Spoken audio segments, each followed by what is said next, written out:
जय हिंद दोस्तों। ISRO Indian space research organisation की तरफ से दोस्तों जो भारत सरकार के अंतर्गत आती है दोस्तों, इसी की तरफ से 10th ITI डिप्लोमा और भी कई सारे अलग अलग क्वालिफिकेशंस पे परमानेंट रिक्वायरमेंट निकल के आ चुकी है दोस्तों। और इसका फॉर्म भी भरना स्टार्ट हो चुका है। इसी के बारे में आज की इस वीडियो में बात करने वाले हैं। अगर आप इसमें फॉर्म भरना चाहते हैं, इसरो में सरकारी नौकरी आप पाना चाहते हैं, तो आपके लिए सुनहरा मौका आ चुका है दोस्तों। तो चलिए शुरू करते हैं। आगे बढ़ने से पहले दोस्तों, अगर आपने अभी तक हमारे चैनल को सब्सक्राइब नहीं किया है तो हमारे चैनल को सब्सक्राइब करें, बेल आइकन पे प्रेस करें ताकि ऐसे ही लेटेस्ट नोटिफिकेशन सबसे पहले आपको मिलती रहे। चैनल पे कई सारे वीडियोज़ अपलोड है दोस्तों, आप उसे भी ज़रूर से ज़रूर चेकआउट यहाँ पे करते रहिएगा। ये उसका ऑफिशियल नोटिफिकेशन है दोस्तों, जो आप डाउनलोड कर सकते हैं मेरे टेलीग्राम चैनल से, जिसका लिंक आपको डिस्क्रिप्शन में मिल जाएगा। वहाँ से आप ज्वाइन कर लीजिए और उसके बाद ये डाउनलोड आप कर सकते हैं, जो इसरो की तरफ से जारी किया गया है दोस्तों। बात कर लेते हैं क्वालिफिकेशंस की। तो सबसे पहले हम बात करते हैं, यहाँ पे देखिए कई सारे अलग अलग है, जैसे ME MTech हो गया, MSc BSc, ये सब कैंडिडेट के लिए ऊपर है दोस्तों। हम बात कर लेते हैं ITI कैंडिडेट के लिए। तो यहाँ पे देखिएगा ITI कैंडिडेट के लिए यहाँ से स्टार्ट है आपका इलेक्ट्रॉनिक मैकेनिक में यहाँ पे 63 सीट यहाँ पे दिया गया है दोस्तों। अगर आपने इलेक्ट्रॉनिक मैकेनिक से ITI किया है तो आपके लिए 63 सीटों पे वैकेंसी निकाली गई है। यहाँ पे देखिएगा कैटेगरी अलग अलग, कितनी कैटेगरी में किस कैटेगरी में कितनी सीटें हैं वो बताई गई है यहाँ पे। और यहाँ पे आपको इस बात का ध्यान रखिएगा कि अगर आप SCBT से ITI पास हैं तो आप इसके लिए एलिजिबल नहीं हैं। आपको NCBT से ITI पास हैं तो ही आप इसके लिए एलिजिबल हैं दोस्तों। उसके बाद बात कर लेते हैं इलेक्ट्रीशियन इलेक्ट्रिकल की। तो यहाँ पे आपको 13 सीट देखने को यहाँ पे मिल जाएगा दोस्तों। यहाँ पे आपका इलेक्ट्रीशियन या फिर इलेक्ट्रिकल से आपका ITI होना चाहिए NCBT से, तो आप इसके लिए एलिजिबल हैं। यहाँ पे 13 सीट है दोस्तों। उसके बाद फोटोग्राफी, डिजिटल फोटोग्राफी में आपका 5 सीट रहने वाला है। आपको यहाँ पे फोटोग्राफी या फिर डिजिटल फोटोग्राफी ट्रेड से आपका NCBT से ITI पास होना चाहिए, तो आप इसके लिए एलिजिबल हैं। बात करें फीटर ट्रेड की, तो यहाँ पे 17 सीट देखने को आपको मिल जाएगा। आपका फीटर ट्रेड होना चाहिए NCBT से, तो आप इसके लिए एलिजिबल हैं। प्लम्बर ट्रेड के लिए 3 सीटें देखने को आपको मिल जाएंगी। यहाँ पे जैसे देखिए, आप प्लम्बर सी अगर हैं आप और भरना चाहते हैं तो यहाँ पे देखिए कैटेगरी UR में 3 सीट है। तो आप सोचेंगे कि OBC SC ST के कैंडिडेट नहीं भर पाएंगे, नहीं, फॉर्म तो भर पाएंगे आप, लेकिन यहाँ पे UR में आपको UR से फाइट करनी होगी। यानी कि आपको UR कैटेगरी में आपको वहाँ पे रखा जाएगा। ऐसा नहीं है कि आप SC हैं, आप OBC हैं तो आपको छूट यहाँ पे एग्ज़ाम में जैसे होता है कि कम कट ऑफ में हो जाता है, तो ऐसा नहीं होगा। आपको UR में फाइट करना होगा। आप फॉर्म तो यहाँ पे भर सकते हैं। उसके बाद यहाँ पे देखिएगा refrigerator and AC air conditioning का यहाँ पे 11 सीट रहने वाला है। उसके बाद टर्नर का यहाँ पे 2 सीट है। उसके बाद यहाँ पे कारपेंटर में देख लीजिएगा 3 सीट यहाँ पे रहने वाला है दोस्तों। मोटर व्हीकल मशीन में यहाँ पे 2 सीट है। मशीनिस्ट में यहाँ पे 5 सीट रहने वाला है।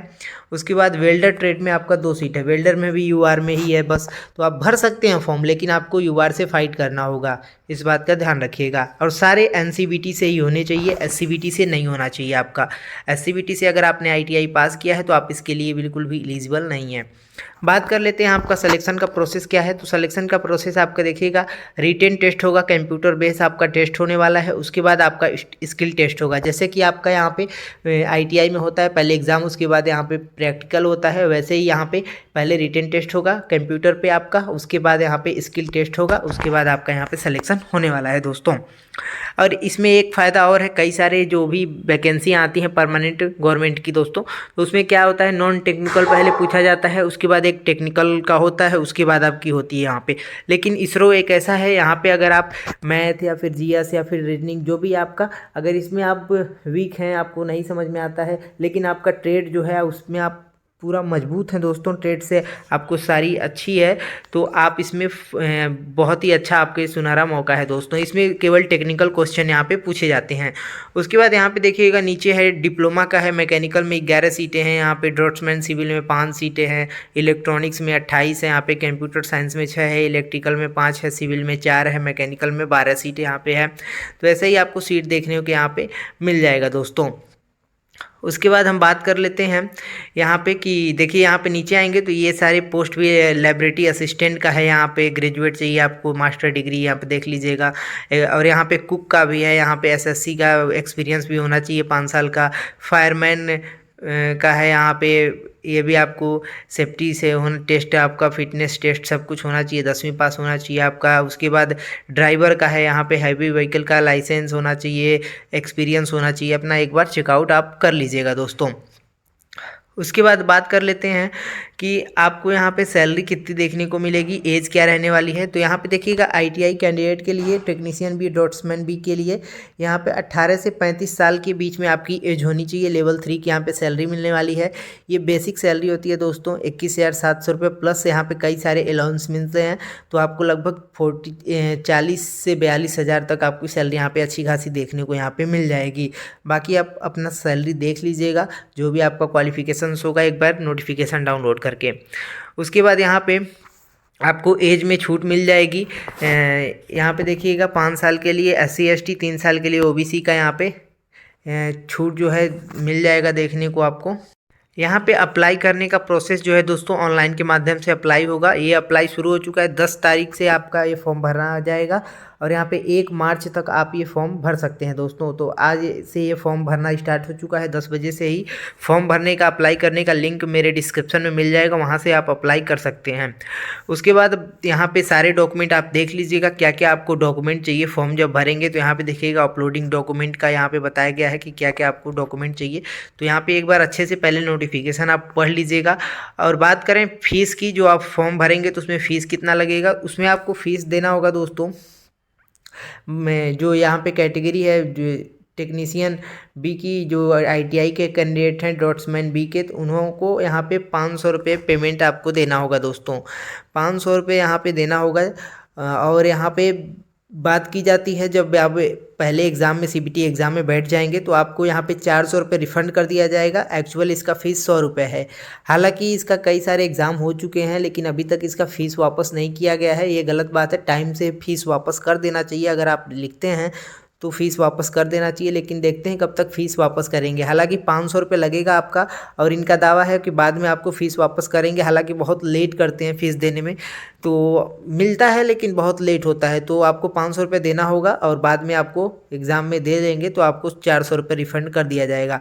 और इस बात का ध्यान रखिएगा कि आपको यहाँ पे SC ST कोई भी हो, सबके लिए फ़ीस बराबर है। ऐसा नहीं है कि उनका यहाँ पे छूट दी गई है, फ्री है, ऐसा कुछ भी नहीं है। सबके लिए पेमेंट बराबर है, 500 रुपये आपको पेमेंट करना होगा। उसके बाद 400 रुपये बाद में एग्ज़ाम पे बैठेंगे तो उसके बाद आपका रिफ़ंड किया जाएगा दोस्तों।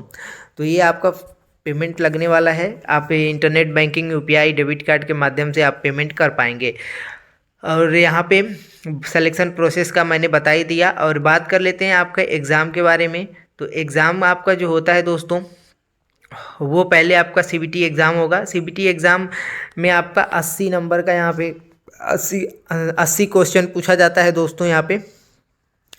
उसके बाद यहाँ पे देखिएगा 1.5 घंटे का टाइम मिलता है आपको, और माइनस मार्किंग यहाँ पे 0.33 का रहने वाला है। और जो आपका यहाँ पे दोस्तों स्किल टेस्ट होता है, वो 100 नंबर का स्किल टेस्ट होता है आपका।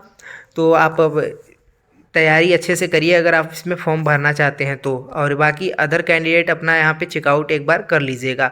तो फॉर्म भरना स्टार्ट हो चुका है। अगर फॉर्म में इंटरेस्टेड हैं तो आप इसको फॉर्म को ज़रूर से ज़रूर भर दें 1 मार्च से पहले दोस्तों।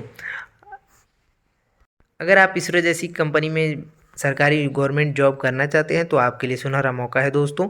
तो अगर वीडियो अच्छा लगा हो तो वीडियो को लाइक करें, चैनल को सब्सक्राइब करें, अपने दोस्तों को भी शेयर कर दें दोस्तों। ये फॉर्म भरने का लिंक है दोस्तों, जो डिस्क्रिप्शन बॉक्स में आपको मिल जाएगा लिंक। इस पे आके आप पहले रजिस्टर पे क्लिक करके रजिस्ट्रेशन कर लेंगे, उसके बाद लॉगिन पे क्लिक करके सारा फॉर्म यहाँ पे भर देंगे। अगर कोई भी कैंडिडेट फॉर्म भरने में असमर्थ है, नहीं भर पा रहे हैं, तो आप मेरे को इंस्टाग्राम पे मैसेज कर सकते हैं। कुछ मिनिमम फीस पे ही बहुत आपका यहाँ पे फॉर्म फिल कर दिया जाएगा और आपको यहाँ पे सेंड कर दिया जाएगा। वीडियो अगर अच्छा लगा हो तो वीडियो को लाइक ज़रूर करें।